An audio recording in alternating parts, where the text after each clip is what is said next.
Welcome back, everyone, to another local sports recap. My name is Ben Schmidt. I am here to break down some of the things I saw traveling around the Tri-States covering sports this past week, give you a little bit of extra names and numbers, some analysis that you may not have gotten already on TV or on social media. So let's get right into it. Two big things I'm going to hit on this video, and of course, I have to start with North Shelby football. Their dramatic 32-30 win over Braymer to go to the state championship game.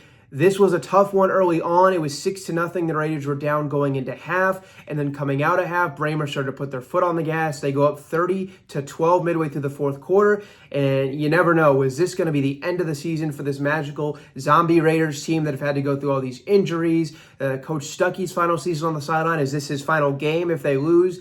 All those things, and yet they stared this deficit right in the eyes and clawed back for down 18 points, scoring 20 there late to win it 32-20. Couple names I got to throw out there. Of course, Gannon Bowen. You score 4 out of your 5 teams touchdowns in the fashion that he did, with the final one being as the clock hit double zeros.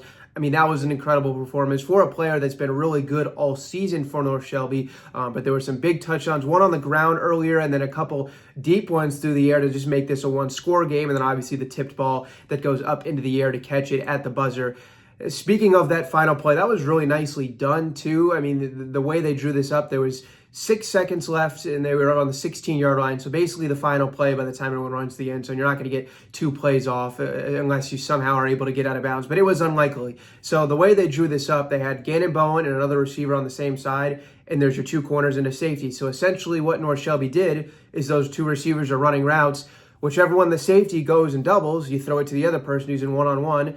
Braymer decided to leave Gannon Bowen, who had burnt them all day, in one-on-one coverage, and he did it for one final time. Ball got tipped. It wasn't bad coverage either, I will say that, but it got tipped up, and Bowen somehow was able to grab it in midair and then go to the ground with it. Other thing I'll say about that play is he caught it and falls onto his back. It's pinned against his right shoulder. I'm sure he's probably seen the clip at this point. I don't know how he was able to keep that ball from not moving or popping out and sliding on that grass.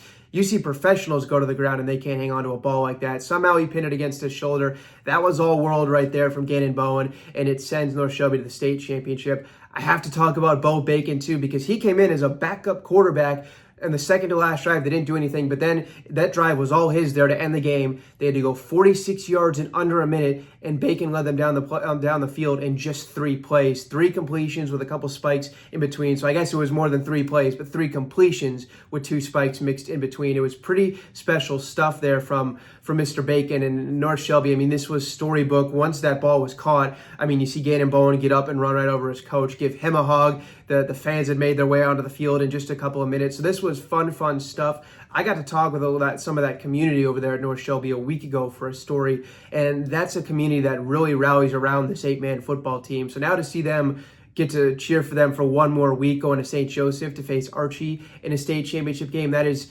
a whole lot of fun for sure. And last thing I wanted to say about this game, talked about the final play, talked about what Gannon Bowen and Bo Bacon did on offense. But if you're going to claw out of an 18-point deficit in half a quarter, you got to get some stops too. And the defense did just that. There's 3 stops they got there down the stretch in that fourth quarter. Some of it based on the pass rush. I know Oren Van Skyke, I saw in the backfield a couple of times. That defensive line was generating pressure for the Raiders. And then too, there were pass breakups. Bowen forced a fumble. There was a 4th down play where Bo Bacon was in coverage and he forced a pass breakup to give the Raiders the ball back. So if that's caught and Braymer keeps going, maybe North Shelby never even gets a chance. But there were some big-time defensive plays. You could tell both sides of the ball had to work in harmony to score 20 points in the final half of a quarter to go to the state championship. North Shelby did just that, and now they get a special trip to St. Joseph for the state championship game on Saturday.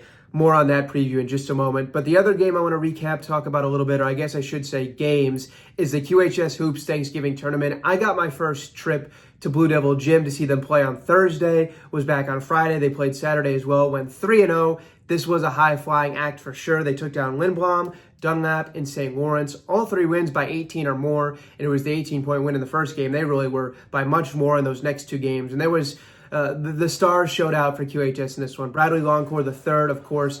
He had the first, I don't want to say 7 points of the season for QHS, had a dunk early, had a three-pointer made early, and then I think another dunk to follow. So he was obviously on point. Keyshawn Thomas gets his 1,000th career point on Saturday, if you got the chance to see that, so congratulations to him. Dom Clay played a big factor. So there was a lot of stuff that went on the good side for QHS this weekend. Speaking of Dom Clay, he had my favorite highlight of the whole week in a chase down block on Thursday. That was a whole lot of fun. Ran someone down trying to get a fast break layup and just swatted it right into the fans who were cheering right in front of him. So that was a lot of fun. And overall for QHS, I thought it got a little hairy, too, in that first game. In the third quarter against Lindblom, they were tied. I want to say it was 45-45. Somewhere in that margin, it was tied in the third quarter, and they put their foot on the gas from there. So I thought that was good to see. And overall, this is to be expected, I think, early on for QHS. There's so much talent there that's going to go on and play at the next level, we know. And I thought that was a lot of fun. And once again, a high-flying act. We did our sensational 7, and we could have made all 7 highlights, just dunks and blocks and all that sort of stuff. So we're going to see plenty more of that.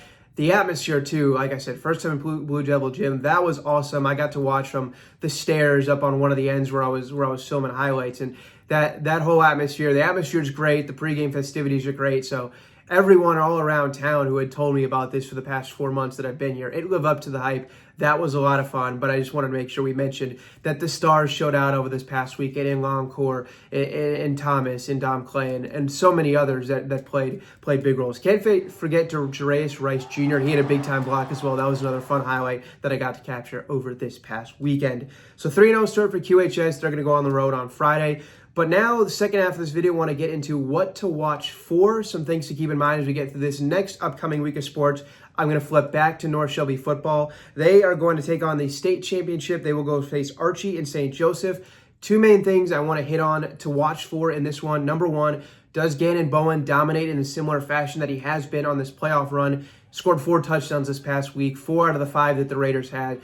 Can he continue to dominate in that fashion? It's probably going to take a shootout for North Shelby to win this one. So does he have that similar sort of impact? He was scoring short touchdowns as the 16-yarder and the rushing one he had, and long touchdowns. They were 40, 50-plus yard receiving touchdowns where he ran past everyone in the secondary. So does Gannon Bowen have that same sort of similar impact, number 1 wide receiver?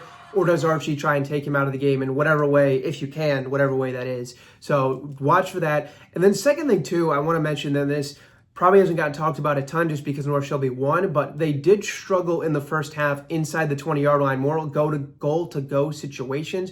There were 3 instances there in that first half where they were inside the 20 or closer, and they didn't get any points out of it at all. A couple times they had goal-to-go from inside the 5 and tried running the ball, and it just didn't work. That's why they were kept off the scoreboard in the first half. Thankfully for them, it was only a 6-0 game, but you have that same sort of struggles against Archie, who has scored under 40 one time all season. It may not be as forgiving. You may not get that chance in the second half if you can't capitalize early. So watch and see, does North Shelby get some of those things fixed in their red zone offense? Even in that comeback, it was deep touchdowns. The 2 passing touchdowns in the fourth quarter to start it were long touchdowns of 40, 50 plus. And then even the game-winning one was some 16 yards out where there's still some field to work with. You weren't goal to go. So now I would love to see, is there some changes made? Can North Shelby capitalize in those goal-to-go situations? That's what I want to watch for in that game specifically. We'll be there. One of us will, and hopefully we're talking about a North Shelby championship win. But they're going to need to bring it, like I said, an Archie team that is undefeated, and the only time they scored under 40 was, I want to say, 38 points. They're putting up 70 points on some occasions, Archie is. So it'll be a tall task, but never doubt these Raiders. They've continued to do this thing all season long. They were a 500 team, and they've ripped off all these wins in a row. So now it all comes to a chance here for the state championship on Saturday against Archie. You get the storyline with Coach in his final game and Coach David Stuckey, and should be a whole lot of fun. Fans are in for a treat there in St. Joseph. And then before we wrap this up, what to watch for with QHS Hoops. I'm now going to go back to Hoops. They have their first road game of the season against Geneseo on Friday. Probably, when you look at the records, 3-0 versus 0-3, may not be a close game. We don't know, but at some point, QHS will get in a close, tough second half game, and just interested to see how they respond. The talent's all there. It's not something you're concerned about, but outside of the little bit in the third quarter on Thanksgiving, they haven't had a tight moment late. Not saying that's going to happen this game. That's more of a broader point moving forward when they do eventually get that first game. They responded well, like I said, on Thanksgiving against Lindblom in the second half, but at some point, maybe against Geneseo, maybe not. When they get in a fourth quarter tight moment, how does that response kind of work? And then two, just obviously first road game of the season, played all three at Blue Devil Gym where you have those Rockets fans behind you. I feel really good about this QHS team moving forward, but just a couple of things to keep in mind when you're away from your home gym for the first time, playing new teams and you saw in your tournament, and eventually how do they respond when they are in a close game late. They have all the stars to combat that, but just something to keep an eye on, something to watch for as we move forward. So tons of fun stuff this upcoming week. I am pumped for football on Saturday, the final game in this season of football for us in the Tri-States, and then we get head on into basketball, into wrestling. We kind of turn things on with a little bit this week, so fun stuff there. Stay tuned with us. Stay tuned for another one of these videos this next week, breaking down the final football game, more hoops coverage, whatever the other sports I'm at around the Tri-States. Thanks so much. Enjoy the rest of your week, everyone.